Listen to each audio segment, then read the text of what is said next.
Welcome to the Unabridged podcast. I'm Ashley. And this is Jen. Join us for bookish episodes and check out our website, unabridgedpod.com, where you can find lots of new bookish content to grow your TBR. Sign up for our newsletter to find out more about online book discussions and upcoming events. Find us on Patreon for extra unabridged content. Join us on Instagram and Facebook at unabridgedpod and message us there or see our website to get plugged into the Unabridged community.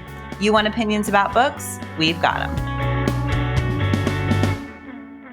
Hi, and welcome to Unabridged. This is episode 315. Today, we're discussing Charlotte McConaghy's Migrations, which is our June 2026 book club pick. Before we get started today, I wanted to mention a couple of things. One is that, as we've said in recent episodes, we have a shop with bookshop.org. You can shop through our links at bookshop.org/shop/unabridgedpod. If you go to that site, anything from that link, we get a small commission for being an affiliate with them. Additionally, all of our books are on there. So like recommendations, our book club picks, our buddy reads, all of those things are featured there. So it's a good way to see what we've been talking about recently. So you can definitely check that out. There's a link in our show notes. And you're also supporting independent bookstores when you shop at bookshop.org, which we're all happy to do. The other thing I wanted to mention before we get into our discussion today is that, as we've done in the last couple of years, we are taking our summer break. So this will be our last book club episode for summer, and then we will take off from episodes for July and August, and we'll be back with you in September. You can always keep up with what we're reading over at Unabridged Pod on Instagram, and anything that's going on there, you can keep up, but then we will come back with our episodes in September. We hope you have a great summer. Today, before we discuss our book club, we want to share our bookish check-in. Jen, what are you reading? I am reading a book that I imagine everyone listening has heard of. It is Claire Burke's Yesteryear. I feel like this has been everywhere recently. And this is a book about a trad wife influencer named Natalie who wakes up one morning and discovers that she is in the sort of life that she is trying to mimic. So there is no access to electricity. There is no access to easy water. She is on the same farm that she and her husband actually own in this alternate universe, but she is now beholden to the things that she pretends to do without in another world. So in her normal life, she and her husband live on this huge ranch, and she has her appliances in her kitchen, but they are hidden behind cabinet doors.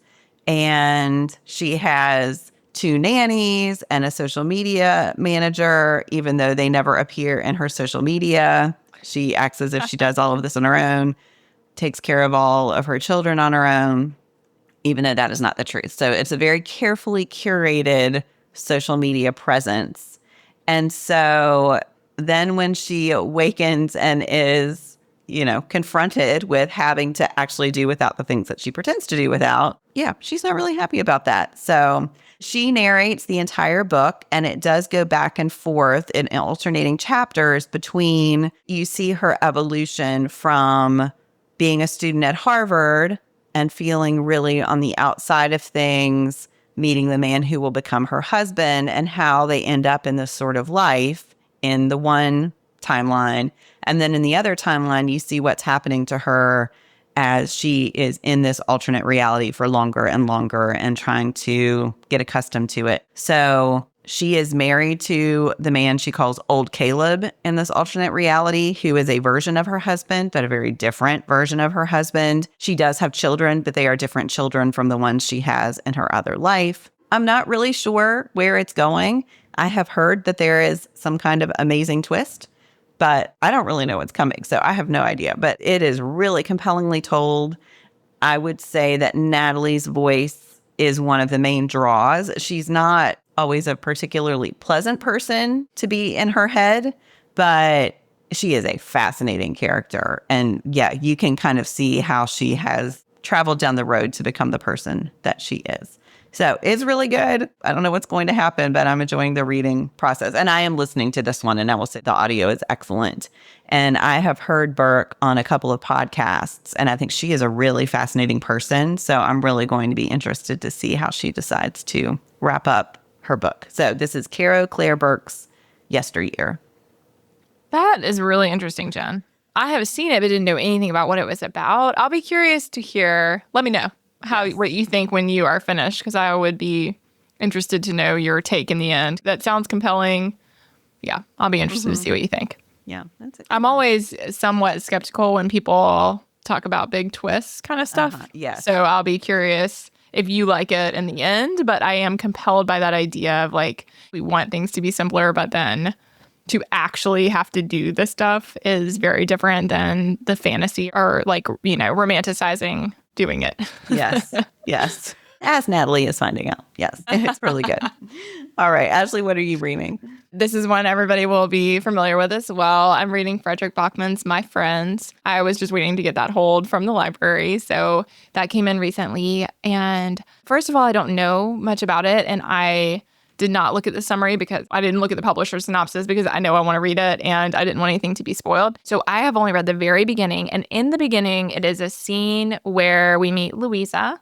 Jen, have you read this? Yes, I have. Okay. So we meet Louisa and she is at an art gallery and she's at this event where all of these people are going to be bidding ridiculous amounts of money on this art.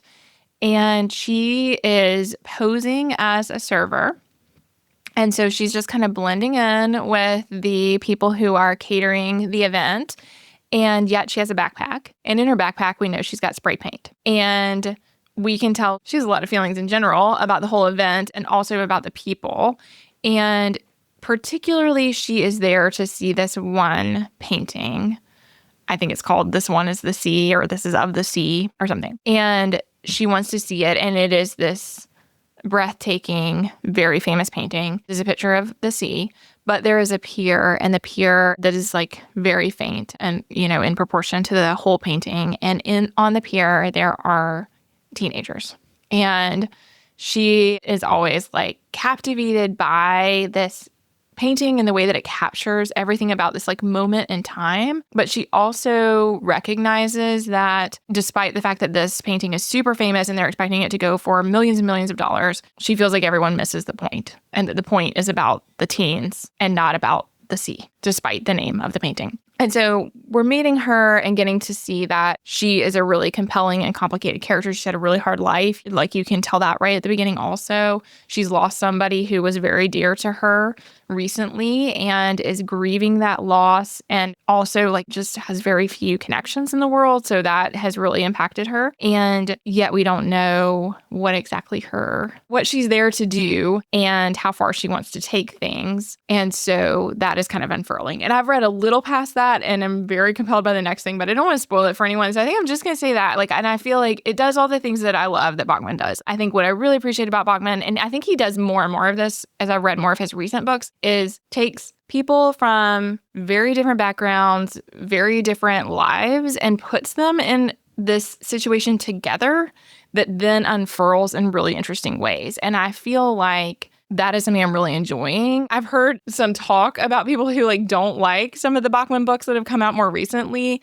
And they are different than some of his other ones that are much more grounded in a community where people already know each other. But I like the part where you're getting to see people connect in unusual ways. And it seems like that's happening here. I don't know. I'm not very far along, but I love it from what I've read so far. And I'm always here for what Bachman writes. And I'm curious to see what happens. So again, that's Frederick Bachman's My Friends. Yeah, I really enjoyed that. I feel like that always goes for Bachman. But yeah, I thought it was really well done. That's a good read. You've got such a journey in front of you. Yay. This year has been people said this one was going to be great kind of year. And so far, my reading's really fun because of that. So, so far, so good. So as I said in the beginning, today we are discussing Charlotte McConaghy's Migrations. For our book club pick, I'm going to start with the publisher's synopsis. Franny Stone has always been the kind of woman who is able to love but unable to stay. Leaving behind everything but her research gear, she arrives in Greenland with a singular purpose: to follow the last Arctic terns in the world on what might be their final migration to Antarctica. Franny talks her way onto a fishing boat, and she and the crew set sail, traveling ever further from shore and safety. But as Franny's history begins to unspool, passionate love affair, an absent family, a devastating crime, it becomes clear that she's chasing more than just the birds. When Franny's dark secrets catch up with her, how much is she willing to risk for one more chance at redemption? Epic and intimate, heartbreaking and galvanizing, Charlotte McConaghy's Migrations is an ode to a disappearing world and a breathtaking page-turner about the possibility of hope against all odds. We're going to start with our overall impressions. Jen, what's your overall impression of this? I really liked it. So this is my second book by McConaghy. I also read Wild Dark Shore, and I think there are some commonalities between them that make me think I will continue to read her book. So I really like the cli-fi element. I'm a big fan of climate fiction, and I think she does that particularly well. And think that her writing is just really strong. I marked so many quotations throughout this book. So I really did enjoy it. There are a couple of the plot elements that I didn't love as much, but I think because everything supporting the development of the plot is so strong, I'm fine with the fact that maybe I don't love all of the twists or the way that they are included in the book. So yeah, overall, really positive. How about you? Yeah, I've read the 3. I think she only has 3. Yeah. Is that right, Jen? This one was the one I had not read of hers. And I definitely want to read all of her works. And I really loved it overall. I found it so heavy. I think the tone was just so pervasively bleak that there was a heaviness that I think is like appropriate and also really discouraging for people. So I think Jen and I have talked about this a lot with cli-fi and just things about and the environment in general, that like sometimes the balance between encouraging people to do something to try to bring about change and being doomsday and showing just how horrible it is, that's a hard balance to find. And I think the book is not about the fact that all the animals are extinct and going extinct. And yet the book is about the fact that all the animals are going extinct. And that is both not that far away. Like it's so near and it's also so disheartening. So yeah, I had a hard time. Like I really was compelled and also wanted it to be over in some ways because like, is this too honest for an overview? Maybe. I mean, I think it was just like, oh gosh, like I think we see the beauty of the world through her eyes, through Niall's eyes also, and through the love that they have for each other because of this commonality. And yet again, I think I had never really imagined that world. And also it's not that far from our world. And I think that was a hard thing to kind of face. The book definitely causes the reader to reckon with. Yeah, I'll go ahead and skip to what worked for me, which is that climate fiction element, and it is really heavy. It's not an overly long book, and I think that's appropriate for the topic because, and this is just your reminder that we are going to talk about the end of the book. So I'll pause just for a minute if you need to pause or come back after you've read it. I think really she is grieving through the whole book, and she is grieving the loss of her daughter. She is grieving the mother who she lost when she was so young. She is grieving Niall, we find out ultimately. And she's grieving, and we are all grieving the loss of this way of life and the choices that we have made to allow it to happen. I thought, and I'll cheat again and just say there's a quote when Niall says, the animals he's referring to aren't going. They are being violently and indiscriminately slaughtered by our indifference. It has been decided by our leaders that economic growth is more important, that the extinction crisis is an acceptable trade for their greed. And I found that to be so powerful because, of course, that applies to the animals, but that applies to so many things right now and decisions that we see being made. And yeah, that pull to advocacy and the way she then takes on this mission as a way to live out her love for Niall and to sort of continue the thing that drove him forward, I think is so beautiful and also so devastating. And I think, I have a student who this year, her research project was to write a climate fiction novel. And she found this great study that had been done about climate fiction and when it's most effective for people. And one of the things that it emphasized was hope. And that there has to be a sense of hope ultimately offered through the book. And while I do think that's there, I wonder if it needed to be a larger proportion of the book. I don't know. I'm still debating that. But I did think that the way the book evolved did help to show how devastating this would ultimately be. And I thought that her feelings about the fishing crew were so interesting to watch because, yes, they are catching fish, but they also obviously love everything. You know, they love the way of life. They make the decision with the sea turtle. And so it's this interesting contradiction in that she feels like they are killing the very thing that they love the most and that is driving them forward. And I think with Ennis in particular, we see that struggle within him to make decisions that will allow this to continue to be a way of life. And so, yeah, I thought all of that was just really well done. I don't know. I'm still struggling ultimately with the course of the book, as you can tell, because I'm kind of talking around it, but I do think it's really powerful. And I think she's such a great writer that she makes you feel every moment of this potential loss, which is why, again, like you were saying, it does feel quite heavy. Yeah, I think it's the global scale of it that feels so bleak. I think a lot of the book felt so bleak to me. But like you said, Jen, it's also framed in grief. And it is the grief that is driving all of her feelings about all the other things as well. And so, there is that piece. But I think you're right. I think we were supposed to feel hopeful at the end. And it is beautiful that she not only survives, but reckons with the consequences of everything. And we see that she does serve time, and all of that does come to pass in the way that it probably would in reality. And then she also has this mission and is able to finally really do the things that she was wanting to do and that Niall was wanting for her to do that she just could not ground herself in prior. And so I think, there's something really beautiful about that. But I also think it was such a tiny, tiny, tiny part of the larger book. Maybe I needed more of that. Yeah. I needed to see more of that, thriving amidst the mass extinction piece. Maybe. Yeah. Well, since I jumped ahead, I'll just go ahead and return the question that you never had the chance to ask me, which is what worked for you. I mean, so many things worked. I think that, really the unpacking of her story, the movement toward the fact that we learn what happened with Niall, I do think that really worked for me. And I think that I do think I knew that he was dead for a long time, but I appreciated the way that she could not touch that piece and the way that she wanted to penalize herself and punish herself, even though, of course, when we come to see what happened, it feels that this is not something she should be carrying, but it's also understandable that she's carrying it, and all the more because she doesn't want to admit that he is gone, and sort of feels like if she keeps just traveling, she doesn't have to face the loss. I think all of that made a lot of sense and helped to contextualize just how desperate she was and how far she would go to do this one thing that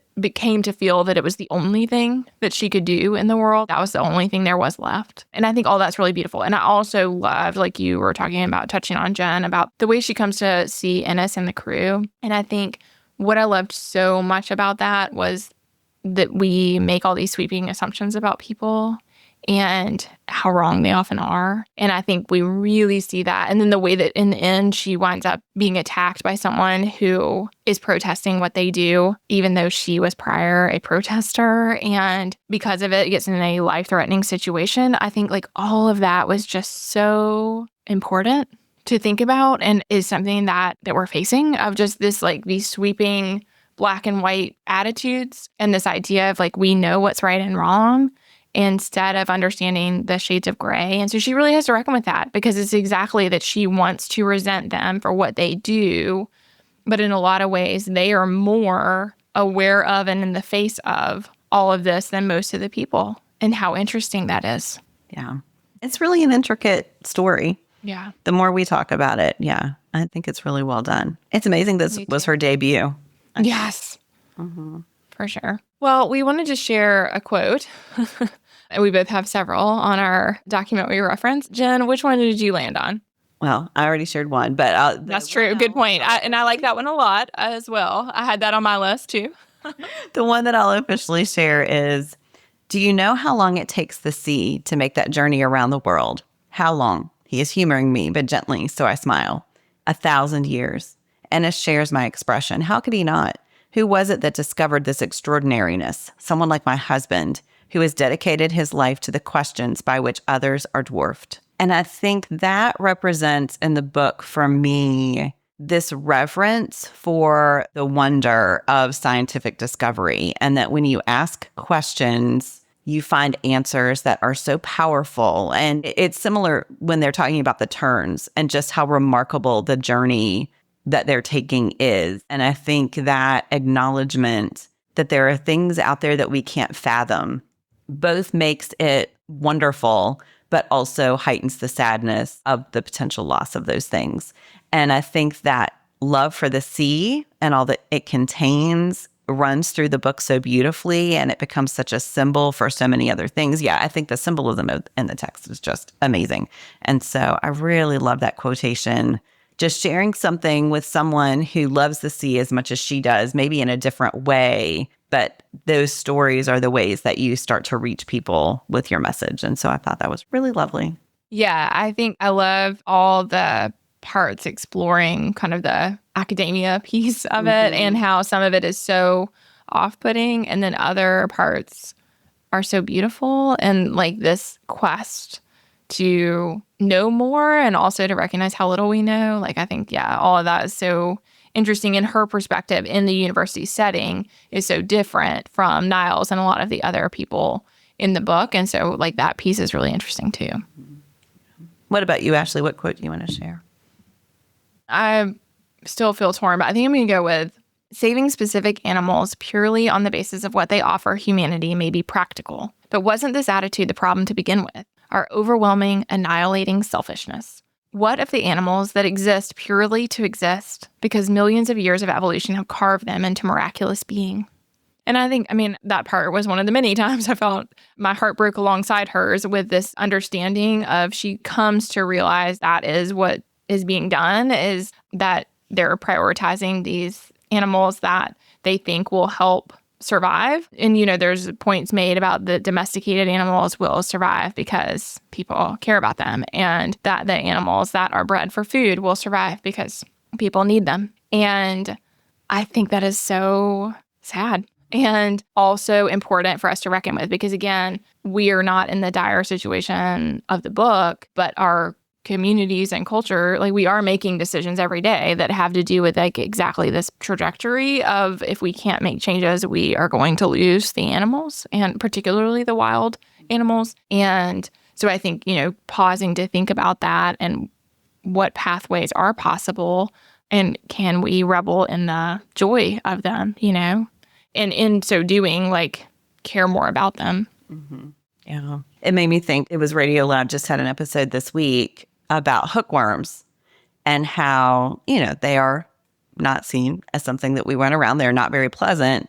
And yet scientists have discovered that people who have hookworms don't have allergies. It helps to prevent allergies. Oh. And so it's also, that idea that even the things that we don't take joy in that seem so unpleasant, and it would be no problem to eradicate them from the world. There's so much we don't know about them. And again, and then I'm thinking, well, isn't that going back to the argument that we should just keep them around because they're helpful to us? Yeah, right. So again, I'm getting twisted in my mind. I think that all of this just represents the complex questions this book is asking. And I think I really love that because it really is thought-provoking. Yeah. Mm-hmm. Well, we wanted to share a pairing for the book. And so, Jen, do you want to share your pairing? Sure. Mine is Lily Brooks Dalton's The Light Pirate, which is also climate fiction. And this one is set in Florida, and it begins when there is this just horrible hurricane this family is trying to deal with. And so there's a man named Kirby. His wife, Frida, is pregnant, and they have two sons, Flip and Lucas. And as they are battening down for the hurricane, they realize that Flip and Lucas have gone missing. And so Kirby, goes out to try to find them, leaving Frida alone. And while he is gone, she gives birth to their daughter, who they name Wanda after the hurricane that has a devastating impact on their family. I won't go into all the details.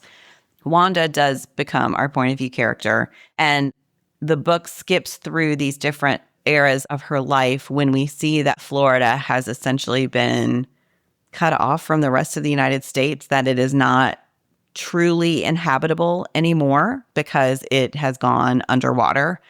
But Wanda does continue to live there, to make the choice to live there in a life that is very different from the one that has become what we would think of as normal. And I just thought it was a really powerful book. Again, it feels quite close. It feels as if this is something that could happen in the near future. And Wanda is such an interesting character because she has to reshape her life around this adjusted reality. And seeing what comes to matter to her and the ways she navigates this new society and this new meaning of family, the way family is now defined, is really interesting. So again, I love climate fiction, and this one hit hard. It was out a couple of years ago. I can't remember its year of publication. So it's been a few years since I've read it, and it has still really stuck with me. So that is Lily Brooks Dalton's The Light Pirate. That is really interesting, Jen, and I hadn't heard about that one. I think you would really like it. It is excellent. I did read the print. I don't know about the audio, but the print was great. Mm-hmm. Man, that does sound good. What are you recommending? So I was on the fence about this one, but I think several came to mind. But I think I want to share Matt Haig's The Life Impossible. The reason that one comes to mind is that Grace is the main character. And Grace, the primary thing to me, well, there's several things that really resonated. The primary thing, though, is that Grace is also shaped by grief. I felt that there is that similar inability to touch upon the actual events around the grief and the carrying of that for a long time. Like those pieces, I think, really overlap. But another piece that's really similar is that Grace is gifted a home in Ibiza from a friend. And it's like a kind of distant friend that she didn't know particularly well, and she's given the home. She's elderly.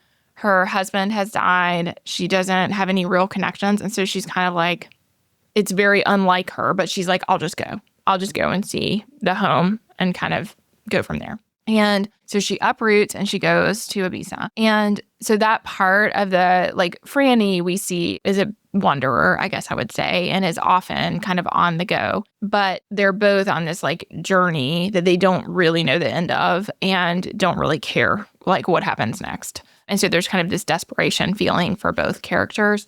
And then also she encounters this guy who kind of like Ennis and the fishing crew, like she has an entire very strong opinion about who she thinks he is and what she thinks he's like. And similar to what we see, Franny's perspective really changed. That happens with Grace, of just like she really comes to understand that people are not what we see on the surface and people are actually quite different from what we understand. And then there is this connection to the natural world. This one veers more from reality than I would say. Like Migrations is like playing out one possible outcome of like our current thing. This one, as far as I can tell, has more of a magical component that is a natural component that unfurls. But it is fascinating. I do think the thing that is very different for me and why I kind of paused with the parallel is because this one, the tone is very different. And I feel like the tone in this one, much more hopeful, magical, like kind of like mystical. And so that part is very different. But I think that idea of like the journey and trying to find some kind of closure, some kind of ability to reckon through a journey, like all of that is very similar. So again, that's Matt Haig's The Life Impossible. And I do think it has a lot of similar elements. Yeah, I read that not too long ago. And I think also that connection with people who are making decisions for themselves versus those who are thinking of others is, yeah, that'd be another great parallel. Yeah. That's a really good one. Yeah. Yeah. So interesting. And in some ways, again, very different. Like Franny, I feel like has more of a Grace as a protagonist is really deviating from a life of being exactly what people expect. Whereas like Franny feels that she's never what people expect or that she's always been like on the outside kind of. And part of that is like her reconciling that within herself, I think. So that piece is different. But yeah, that quest part is similar. We wanted to end with our bookish hearts. Jen, how many bookish hearts for you? 4.5. I had a few things that held me back from a 5, but overall I would highly recommend this one. How about you? Yep. I was going to say 4. I think, I mean, I really loved it, but there were a few, exactly what you said in the beginning, there were a few plot things that I got a little hung up on, but I still am here for everything she writes because I just think her writing itself is just gorgeous and leaves the reader with a lot to contemplate. Well, today, to wrap up, we're going to share our unabridged favorites. Jen, what's your favorite this month? I am going to recommend Lord of the Flies, the recent adaptation that's available on Netflix. It is a 4-episode adaptation of the classic novel, which had a huge part, just holds a huge place in my memory of my high school English class. And I will say, talk about heavy. It is definitely a heavy adaptation that leans into all that is devastating about that book. My husband and I watched the first episode together and found that to be a little slow, but I feel like it sets the stage so well for episodes 2, 3, and 4. And the child actors are just phenomenal. It is by the creator of Adolescence, if anyone saw that, which I put off watching for a long time because I knew it would be devastating, and it was. But I think there's a similar consideration of, sort of toxic masculinity and how we ask our boys to act and the ramifications of that. Of course, the time period here is very different, but nonetheless, themes that are in common. So with some caution, I am recommending Lord of the Flies. I saw the trailer for that and the fact that it was out, and I was like, not for me. No, definitely not an Ashley show, for sure. Would not recommend to my friend. No, thank you. I will not be watching that one, but I'm glad it turned out well. Yeah. What are you recommending, Ashley? What's your favorite? I'm going to share. This is a gardening show. Have you seen this, Jen? I haven't, but I heard about it the other day and thought I need to watch it. Okay, so this is Zach Galifianakis, and it is a gardening show. And he goes to places where people garden and talks with them about what they do, and focuses usually on a particular, the first one's about apples. So focuses on how that particular thing is grown. And then he has kids, and each of them, random kids. He goes to school and asks them random questions. And I love it. It was one of those that Mahan started the show, and I was like, meh, why is this on? Please stop. And then I really like it. And there's only 6. We already watched all of them. They're super interesting. And most of them are about particular gardening, but then one is about foraging and one is about compost. So it's just and I mean, you learn things also. So that is interesting. But anyway, we watched one of them with our girls, and they just cackled, thought it was hilarious. And I was really surprised because, I mean, listeners are probably familiar with Zach Galifianakis' humor, and I feel like it's an acquired taste kind of, but I was like, oh, this is kids like this, laughing out loud, really thought it was just so funny. And so that was cute. So we'll keep watching that as a family, and I hope they do more of them. And I think every time he's the future is agrarian. So I think relevant to migrations, I mean, it is this idea of it's a funny show and it's kind of light, but it's also we have got to find a different way forward, and we need to all be doing some of these things because this is our viable future, is to do things like this. And so I think, there's an element of that really resonates for me also. So anyway, that's been a surprising favorite. I'll have to move that up my list. Yeah, that sounds great. And it's always so nice when it's short.